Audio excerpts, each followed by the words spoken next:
Pan சூடானதும் அரை cup பாசிப்பருப்பு சேர்த்து லேசாக வறுத்தரலாம். வறுத்த பாசிப்பருப்பை மிக்சிங் பவுலில் சேர்த்துருவோம்.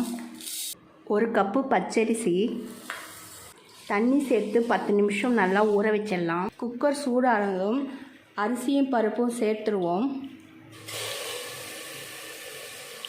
தண்ணி, உப்பு, 1 டீஸ்பூன் நெய், 4 விசில் வர வரைக்கும் வெயிட் பண்ண.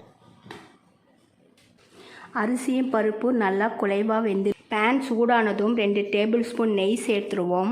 நெய் சூடானதும் மிளகு, சீரகம், இஞ்சி, பச்சை மிளகா, கறிவேப்பிலை, முந்திரி பருப்பு 20. முந்திரி பொன்னிறமாக நல்லா வறுபட்டு பொங்கலில் கொட்டிடலாம். வெண்பொங்கல் ரெடி ஆயிடுச்சு. இது போல் ட்ரை பண்ணி பாருங்கள். தேங்க்யூ.